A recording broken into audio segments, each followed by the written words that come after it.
இன்னைக்கு நம்ம ராஜ் பாக்ஸ் ஆஃபீஸில் பார்க்க போகிற மூவிஸ் என்ன அப்படின்னு கேட்டிங்கன்னா, இந்த வாரம் வந்து பார்த்தீங்கன்னா, ஒரு காலத்துலலாம் வந்து இப்போ 2-3 வாரத்துக்கு முன்னாடி ஒரு ஒரு வாரத்துக்கு 12, 13 அப்படிலாம் ரிலீஸ் ஆகிட்டு இருந்தது. பட் இந்த வாரம் வந்து பார்த்தீங்கன்னா, முக்கி திணறி ஒரு 3 படம் ரிலீஸ் ஆயிருக்குன்னு தான் சொல்லணும். ஏன்னு கேட்டிங்கன்னா, ஒரே ஒரு படமே வந்து பார்த்தீங்கன்னா, மொத்த படத்தையும் ஃபில் பண்ணுற அளவுக்கு ரிலீஸ் ஆயிருக்கு. ஸோ அந்த படம் ரிலீஸ் ஆகுதுன்னொடனே மற்ற படங்களெல்லாம் வந்து அப்படியே அமைதியாக வேணாம்ப்பா இந்த படம் ரிலீஸ் ஆகுது நம்ம அடுத்த வாரம் ரிலீஸ் பண்ணிக்குவோம் அப்படின்னு எல்லாம் பின்தங்க ஆரம்பிச்சிட்டாங்க. ஸோ அதனால் வந்து இப்போ வந்து இந்த வாரம் ஒரு 3 படம் மட்டும் ரிலீஸ் ஆயிருக்கு. அந்த 3 படத்தில் நான் ஃபஸ்ட்டு சொல்ல போகிற படம் அப்படின்னா, அது நான் வந்து என்ன சொல்ல போகிறேன் அப்படின்றது உங்களுக்கே தெரிஞ்சிருக்கு எந்த படத்தை பற்றி பேசணும் அப்படின்னு. எஸ், இது வந்து பார்த்தீங்கன்னா தென்னிந்திய சினிமா அப்படின்னு மட்டும் சொல்ல முடியாது. இது வந்து உலகளவில் எல்லா சினிமா இண்டஸ்ட்ரியும் வந்து தி மோஸ்ட் அவைட்டட் மூவி அப்படின்னு சொல்கிற அளவுக்கு ரொம்ப பிரம்மாண்டமாக எடுக்கப்பட்ட ஒரு மூவி. அண்ட் இதில் வேறு ஆல்ரெடி பார்ட் 1 வந்து நம்மளை கொஞ்சம் இன்னும் குஷிப்படுத்தி விட்டு செகண்ட் பார்ட்டுக்காக நம்ம வெயிட் பண்ண வச்சுருந்தது. ஸோ அதனால் இப்போது அந்த மூவி வந்து ஃபைனலி ரிலீஸ் ஆகிடுச்சு அப்படின்னு ஒன்று நல்லா செம்ம குஷியாக இருப்பீங்க. எஸ், நனதான் நம்மளுடைய பாகுபலி பார்ட் 2. இந்த மூவியோட செகண்ட் பார்ட் வர்றதுக்கான மெயின் ரீசன் அப்படின்னு சொன்னால், இந்த வேர்டு வந்து பார்த்தீங்கன்னா, இந்த ஒரு சென்டென்ஸை வந்து மந்திரம் மாதிரி 2015 ஆரம்பித்து ஒரு இக்கு வச்சு முடித்தார் நம்ம ராஜமௌலி. அதுலேருந்து வந்து பார்த்தீங்கன்னா சோஷியல் மீடியா எல்லாத்துலேயும் இந்த 2017 இந்த பார்ட் 2 ரிலீஸ் ஆகிற வரைக்குமே இது ஒரு மிகப்பெரிய ஒரு மந்திரமாக எல்லாருடைய மனசுலையும் இருந்து அதை திரும்ப ஒரு வந்து அந்த சென்டென்ஸ் இல்லாத சோஷியல் மீடியாவே இருக்க முடியாது. எல்லாருடைய கேள்வியும் அதாக தான் இருந்தது. எல்லாருக்குள்ளேயும் இதுக்கான ஆன்சர் என்னவா இருக்கும் அப்படின்றத வந்து ரொம்ப யோசிச்சுக்கிட்டே இருந்தாங்க. அவன் எதிர்காலத்தை யோசிச்சானோ இல்லையோ, இந்த கேள்விக்கு பதில் யோசிச்சே ஒரு 3 வருஷத்தை ஓட்டியிருக்காங்க அப்படின்னு தான் சொல்லணும். எஸ், ஒய் கட்டப்பா கீல்டு பாகுபலி அப்படின்னு வந்து இதுக்கான ஒரு மிகப்பெரிய விடையை வந்து கண்டுபிடிக்கிறதுக்காகவே வந்து இந்த பார்ட் 2க்காக இத்தனை வருடங்களா தவம் இருந்து ஃபைனல் இந்த படம் வந்து ரிலீஸ் ஆயிருக்கு. ஸோ இந்த கேள்விக்கான பதில் என்னவா இருக்கும் அப்படின்றத வந்து எல்லாருமே தெரிஞ்சுக்கணும். கடைசியில் வந்து பார்த்தீங்கன்னா அந்த YKKB அப்படின்னு சொல்லி அதை ஷார்ட் பண்ணுற அளவுக்கு அந்த கேள்வி எல்லார் மனசுலையும் நின்றுச்சு அப்படின்னு தான் சொல்லணும்.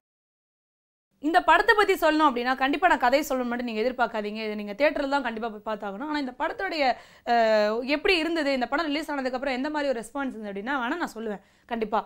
ஏன்னா தேட்டரில் போய் படம் பார்த்தவங்க எல்லாரும் தேட்டருக்குள்ளே போனவங்களாம் அப்படியே ஒரு மாதிரி பேயறிஞ்ச மாதிரியே வெளில வந்தாங்க. வெளில வந்தவங்ககிட்ட போய் நான் என்ன கேட்டால் நான் எதாவது கேட்குறேன், படம் எப்படி இருந்தது என்ன எப்படி அப்படின்லாம் கேட்டானா எந்த பதிலுமே சொல்ல மாட்டேன்றாங்க. இப்படியே ஒரு மாதிரி நம்மளை பார்த்துட்டு இப்படியே போகிறாங்க.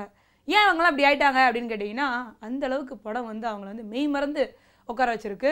ஸோ அப்படியே ஒரு 3 மணி நேரம் அவங்கள கட்டி போட்ட மாதிரி ஆயிட்டாங்க அவங்க எல்லாருமே. அண்ட் இந்த என்னதானாலும் இந்த படம் பார்த்தவங்க எல்லாரும் வாயை மூடிட்டு போனால் கூட இந்த சில பேர் வந்து ரிவ்யூ பண்ணுறதுக்குன்னு ஒரு கும்பல் இருக்காங்க.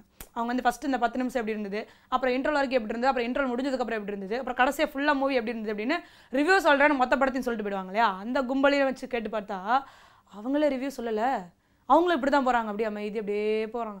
என்னடா இவங்களாம் இப்படி போகிறாங்க அப்படின்னு கேட்டால் படமே அப்படி தான் இருந்திருக்கு. ஸோ என்ன அப்படின்னு கேட்டிங்கன்னா ரொம்ப ஒரு பிரமிப்புக்கு நம்மளை எல்லாத்தையும் வந்து ஆளாக்குற அளவுக்கு அந்த மூவி இருந்திருக்கு அப்படின்னு தான் சொல்லணும். கடைசி வரைக்கும் இந்த படத்துக்கு நான் கதை சொல்ல மாட்டேன், நீங்கள் தேட்டரில் தான் போய் பார்க்கணும். ஏன்னா அந்தளவுக்கு ஒரு பிரம்மாண்டமாக அமைஞ்ச ஒரு மூவி நம்மளுடைய பாகுபலி பார்ட் 2 அப்படின்னு சொல்லலாம். ஸோ மறக்காமல் தேட்டரில் போய் பாருங்கள். இந்த படத்தில் ஒரு பிரம்மாண்டமான ஒரு விஷயம் என்ன அப்படின்னு கேட்டிங்கன்னா, இந்த படமே வந்து பிரம்மாண்டம் தான். இந்த படத்தில் வந்து எல்லாமே ஹைலைட்டு, படமே ஹைலைட்டு தான். ஸோ இருந்தாலும் வந்து நான் உங்களுக்காக ஒரு சில விஷயங்களெல்லாம் வந்து நான் கேதர் பண்ணிட்டு அதில் ஹைலைட்லாம் என்னென்ன அப்படின்றதெல்லாம் எடுத்து வந்திருக்கேன். என்ன ஹைலைட் அப்படின்னு கேட்டிங்கன்னா, இந்த VFX இருக்குது பார்த்தீங்களா அந்த மூவியில், பாப்பா சான்ஸே இல்லை. ஹாலிவுட் மூவிக்கு ஈக்குவலாக நம்மளுடைய தமிழ் இண்டஸ்ட்ரியில் இந்த அளவுக்கு ஒரு மூவி பண்ண முடியும், நம்ம கோலிவுட்டில் பண்ண முடியும் அப்படின்றத ப்ரூஃப் பண்ணி காமிச்சிருக்காரு SS ராஜமௌலி. எஸ், இந்த மூவியோட அந்த VFX இது வந்து பார்த்திங்கன்னா இந்த டீமே வந்து பயங்கரமாக இந்த லார்ட் ஆஃப் த கிங்ஸ், அப்புறம் வந்து இந்த ஹாரி பாட்டர் டீமில் ஒர்க் பண்ணவங்க இவங்க எல்லாரும் சேர்ந்து பாகுபலியில் ஒர்க் பண்ணியிருக்காங்க. VFXயில் வந்து பயங்கரமாக கிராஃபிக்ஸ்லாம் வந்து பார்க்கும்போது ஸ்டன்னிங்காக இருக்குது. ஒரு டிஃப்ரெண்ட்டான ஒரு நம்மளோட தமிழ் சினிமாவில் இப்படி ஒரு மூவி திரும்ப வருமா அப்படின்னா அது கொஞ்சம் டவுட் தான். அந்த அளவுக்கு பக்காவாக VFX பண்ணியிருக்காங்க. ஸோ அந்த டீமுக்கே வந்து ஒரு மிகப்பெரிய ஒரு ஹேட்ஸ்அப் சொல்லலாம். பாகுபலி த கன்க்ளூஷன் இதில் நடித்தவங்களை வந்து சொல்லணும் அப்படின்னா இவங்களும் ஒன் ஆஃப் த ஹைலைட் அப்படின்னு சொல்லலாம். ராணா, பிரபாஸ் அண்ட் அனுஷ்கா, தமன்னா, சத்யராஜ், நாசர், ரம்யா கிருஷ்ணன் இவங்க எல்லாருமே இந்த படத்தோட ஒரு ப்ளஸ் பாயிண்ட் அப்படின்னு சொல்லலாம். எல்லாருமே ரொம்ப அழகாக நடிச்சிருக்காங்க. அண்ட் அவங்களுடைய அவங்களுடைய கேரக்டரை வந்து ரொம்ப சூப்பராக ரியாலிட்டியாக வந்து நடிச்சு காமிச்சிருக்காங்க. இதில் வந்து பிரபாஸ், ராணாலாம் வந்து பார்த்திங்கன்னா அந்த ஒர்க் அவுட்லாம் பண்ணி ரொம்ப ரொம்ப பர்ஃபெக்டாக அந்த கேரக்டருக்கு ஏற்ற மாதிரி அவங்களுடைய உடம்பை வந்து ஃபிட்டாக வச்சு செம்மையாக நடிச்சு கொடுத்துருக்காங்க இந்த படத்தில் அப்படின்னு தான் சொல்லணும். ஓவராலாக பாகுபலி த கன்க்ளூஷன் இந்த மூவி பற்றி சொல்லணும் அப்படின்னா தமிழ் சினிமா ஏன் இந்தியன் சினிமாவே வந்து ஒரு புரட்டி போட்ட ஒரு மூவி அப்படின்னு சொல்லலாம் பாகுபலி. ஏன்னா எல்லாரையுமே திரும்பி பார்க்க வச்சு இந்த படத்துக்கு தான் வந்து இந்த அளவுக்கு ஒரு பிரம்மாண்ட வரவேற்பு இருந்தது அப்படின்னு தான் சொல்ல முடியும். அண்ட் இன்னொன்று, உலக சினிமாவே நம்மளை உத்து பார்க்க வச்சிருக்கே இந்த படம் அப்படின்னு சொல்லலாம். அண்ட் இந்த மாதிரி இன்னொரு படம் வருமா அப்படின்னா அது வந்து கண்டிப்பாக கொஞ்சம் டவுட்டு தான். இருந்தாலும் வந்து இப்படிப்பட்ட ஒரு வரலாற்று சிறப்புமிக்க ஒரு படத்தை நம்ம எல்லாரும் தேட்டரில் போய் தான் பார்க்கணும் அப்படின்றது என்னோட ரிக்வெஸ்ட். கண்டிப்பாக எல்லாரும் தேட்டரில் போய் பாருங்கள், செம்மையாக என்ஜாய் பண்ணுங்கள். அண்ட் பாகுபலி த கன்க்ளூஷன், இந்த படத்தோட ஸ்டோரி பற்றி சொல்லணும் அப்படின்னா, இந்த ஸ்டோரி யார் எழுதுனாங்க, இப்படிப்பட்ட ஒரு கதையை யார் எழுதுனாங்க அப்படின்னு கேட்டிங்கன்னா வேறு யாரும் இல்லை, விஜேந்திர பிரசாத். இவர் யார் அப்படின்றது எல்லாருக்குமே தெரிஞ்சிருக்கும். எஸ், அஃப்கோர்ஸ் நம்மளுடைய எஸ்எஸ் ராஜமௌலி இருக்கார் இல்லையா, அவருடைய அப்பா. இவரும் அவங்க அதாவது எஸ்எஸ் ராஜமௌலி சாரும் அவங்க அப்பாவோடைய காம்பினேஷன் நமக்கு எல்லாருக்குமே ஆல்ரெடி தெரிஞ்சிருக்கும். நிறையா மூவி வந்து அவங்க தான் பண்ணிட்டு வந்துட்டு இருக்காங்க. ஸோ இந்த மூவிலையும் வந்து இவங்களுடைய காம்பினேஷன் செம பக்காவாக ஒர்க் அவுட் ஆயிருக்கு. ஏன்னா அவரோட ஸ்டோரியில் இவரோட டைரக்ஷனில் படம் பக்காவாக அமைஞ்சிருக்கு. ஸோ இவங்க 2 பேத்துக்குமே, அப்பா பையன் 2 பேத்துக்குமே நம்ம ஒரு மிகப்பெரிய விஷஸ் வந்து தெரிவிச்சே ஆகணும். பாகுபலி த கன்க்ளூஷன், இந்த படத்தோட கேமராமேன் செந்தில்குமார்.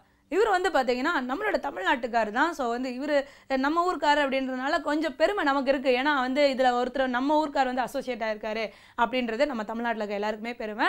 ஸோ இவர் இதே மாதிரி இன்னும் நிறைய பிரம்மாண்டமான படங்கள்லாம் வந்து செந்தில்குமார் அவர்கள் பண்ணணும் அப்படின்றது எங்கள் எல்லாருடைய விஷஸும் கூட. இந்த படத்தோட இன்னொரு மெயின் ப்ளஸ் பாயிண்ட் என்ன அப்படின்னு கேட்டிங்கன்னா இந்த படத்தோட மியூசிக்.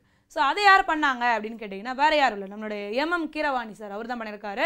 ஸோ பார்ட் 1 அவர் தான் பண்ணார், இப்போ பார்ட் 2 அவர் தான் பண்ணியிருக்காரு. இந்த படத்தோடைய பிஜிஎம்லேருந்து மியூசிக் சாங்ஸ்லேருந்து எல்லாமே ரொம்ப பக்காவாக பண்ணியிருக்காரு. ஸோ இந்த அளவுக்கு ஒரு பிரம்மாண்டமான மியூசிக் ஒருத்தர் பண்ண முடியும் அப்படின்னா அது நம்மளுடைய கீரவாணி சார் ரொம்ப அழகாக பண்ணியிருக்காரு அப்படின்னு தான் சொல்லணும். அண்ட் இன்னொரு விஷயம் நான் கேள்விப்பட்டேன், கீரவாணி சார் வந்து பார்த்திங்கன்னா நம்மளுடைய ராஜமௌலி இருக்கார் இல்லையா, அவருக்கு நெருங்கின சொந்தக்காரர் அப்படின்ற விஷயத்தையும் நான் கேள்விப்பட்டேன். உங்களுக்கு ஏதாவது டவுட் இருந்ததுன்னா நீங்களும் வேணாலும் போய் சர்ச் பண்ணி பார்த்துக்கோங்க. மாமா முறை ஆகுதான்.